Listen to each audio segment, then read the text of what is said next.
The senator from Oregon. Mr. President, just minutes ago, I was outside and I was running up the steps to the Senate chamber in order to cast a vote on the issue before the Senate.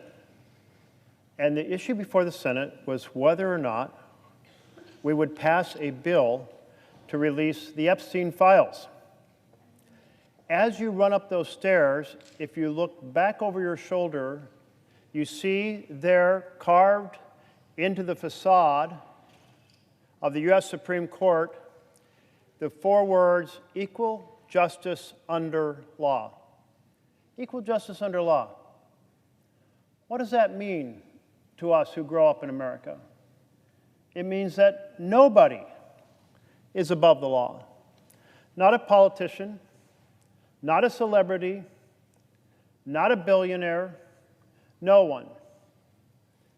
Now, we certainly know that this vision to which we aspire, equal justice under the law, has not been fully accomplished.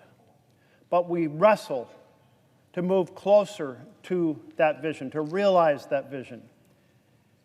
And today, we had a chance as the U.S. Senate to move significant stride in the direction of saying no one is above the law.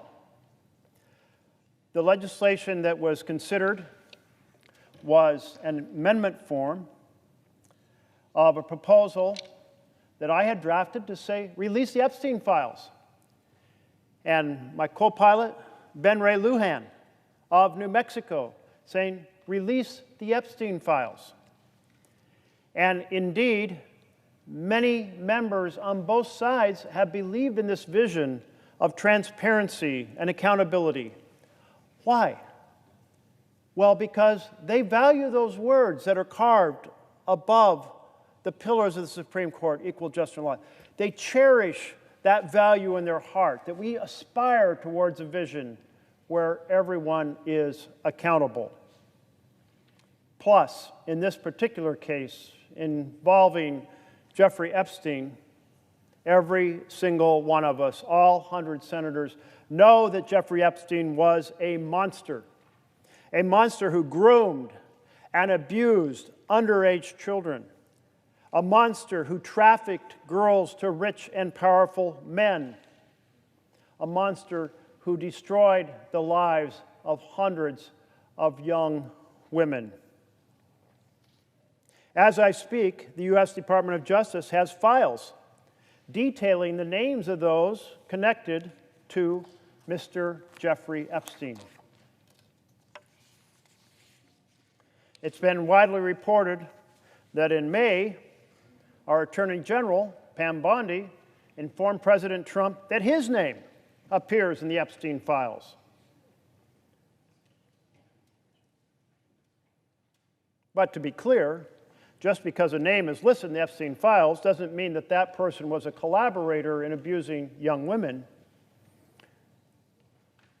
There may be lots of names in that file related to just casual acquaintances or people met on trips, who knows? But some of those names in that file may well shine light on people who abused young women. So let's bring it to light. If we believe in that vision of equal justice under law, if we believe in accountability for all, then release the files. Let the chips fall where they may. It is the right thing to do. Everyone involved in assisting Jeffrey Epstein in running an international trafficking organization or involved in directly purchasing access to young women through Jeffrey Epstein or directly abusing young women proffered by Jeffrey Epstein, every single person, let the chips fall where they may. No matter how rich the person is, no matter if they held office in the past, no matter if they aspired office in the future or sit in office right now, No matter how famous or not famous they might be, let the chips fall where they may. That's the vision of equal justice under the law. Everyone involved in Mr. Epstein's crimes must be brought to light and must be held accountable. My colleague from Oregon, Senator Ron Wyden, and the Senate Finance Committee have been investigating Mr. Epstein's financial network for the last 3 years. The Biden administration fully cooperated with the Senate investigators on that case. The Finance Committee staff went to the Treasury Department to see the Epstein Files and suspicious activity reports. Democrats understood that this was an ongoing investigation. We applauded the Biden administration for cooperating, and that was the right course. But now we're under a different administration. Instead of cooperating, the Trump administration is obstructing. The Trump administration and Attorney General Bondi are refusing to cooperate, and they are refusing to investigate further. They're simply saying 2 words: case closed. Case closed? When they have their hands on information potentially regarding dozens or hundreds of individuals who abused young women. So today we had a chance to vote on whether the case is closed. We had before us an amendment which said, deliver the files. Create the force of law, deliver the files. And 51 senators in this body, I am ashamed to say, said, hell no. We want them kept secret. We want to protect the perpetrators. Why? Because the man in the Oval Office, Mr. Trump, told us he wants us to protect those files, does not want them public. On July 17th, the Wall Street Journal reported on a letter allegedly written by Trump to Epstein as part of a birthday book for his 50th birthday in 2003. The letter is signed at the bottom, Donald. It features a drawing of a woman's body with very suggestive text. I debated putting that letter up. There's a chart of it in the door behind me. But it's already been made public. The public has seen it. I find it a profoundly offensive letter.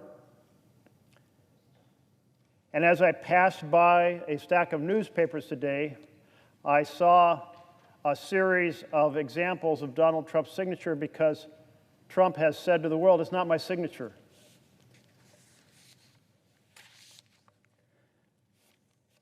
But of course, the experts say that's not true. The birthday book contains another photo of Mr. Epstein holding an oversized novelty check from DJ Trump for $22,500. What is that check for? Underneath the photo, taken in the 1990s, a handwritten note says, quote, Jeffrey showing early talents with money and women. Cells fully depreciated, and then there's a name of a woman who's been blocked out to Donald Trump for $22,500.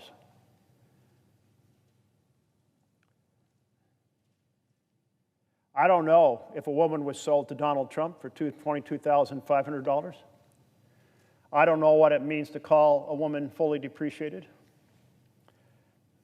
I don't know if it was just kind of a brazen joke between a couple of very powerful men, but it's certainly not a funny joke. It certainly implies and suggests a camaraderie in the idea that young women are for sale. On July 15th, House Speaker Mike Johnson told CNN, We should put everything out there and let the people decide it. Well, actions are more powerful than words. The words were, we should put everything out there. The action was he adjourned the House of Representatives early for August recess to avoid voting on release of the files.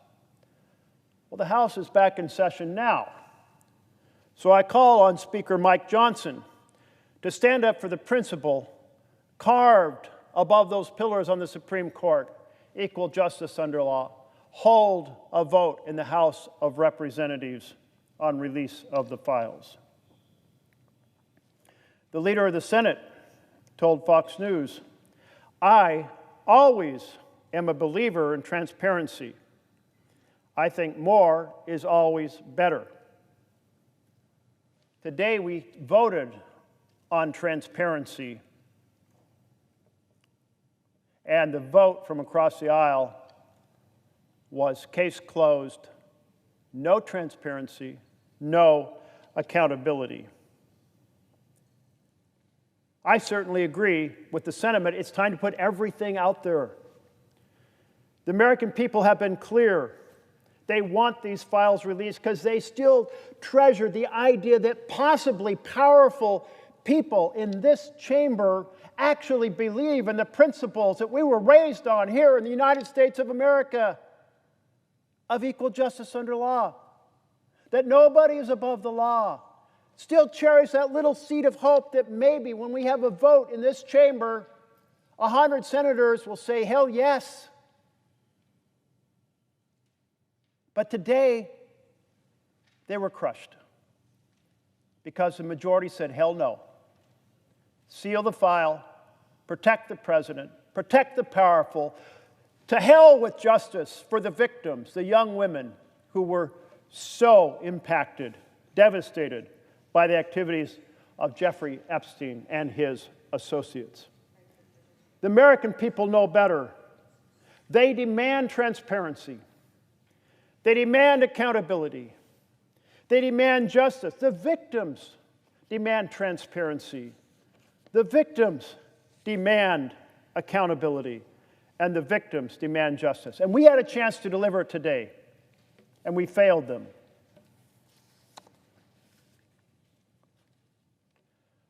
My bill, which was introduced as the amendment by Senator Schumer, requires the Attorney General to release all materials and records related to Jeffrey Epstein and Ghislaine Maxwell, including the flight and travel records, the names of individuals, the names of businesses and nonprofits and other organizations, any immunity deals, any non-prosecution agreements, any plea bargains, any settlements, internal Department of Justice communications about decisions to charge or not charge those involved, all communications about attempts to conceal information or documents, and any documentation related to Mr. Epstein's detention or death.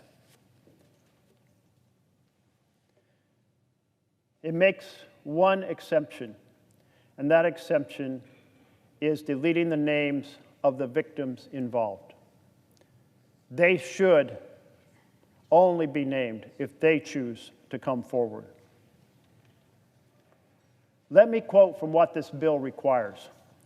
No record should be withheld, delayed, or redacted on the basis of any of the following: embarrassment, reputational harm, political sensitivity, including any government official, public figure, or foreign dignitary.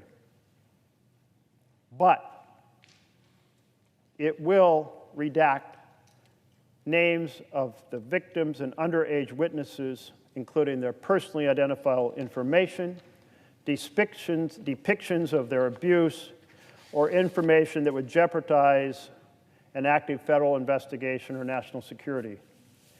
This was carefully crafted with the insights of law enforcement to hold people accountable and redact only what was necessary to protect either an ongoing investigation or to protect the victims. We had a chance to do the right thing today, and 49 senators said do the right thing. and 51 said no and tabled this bill. I hope my colleagues who voted to table the bill today will search their hearts and come back and say, bring it up again, because I want to be on the right side. I want to be on the right side of the principle.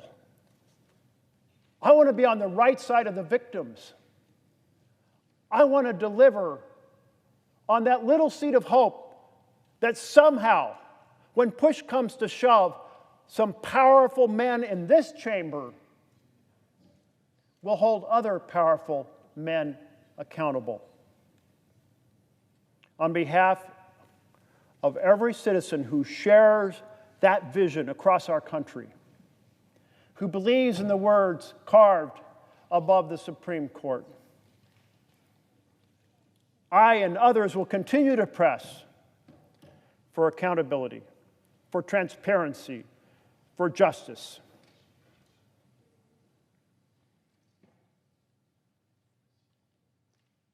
May it be so that we reconsider and 100 senators team up together to say hell yes on those core principles we cherish as Americans. Thank you, Mr. President.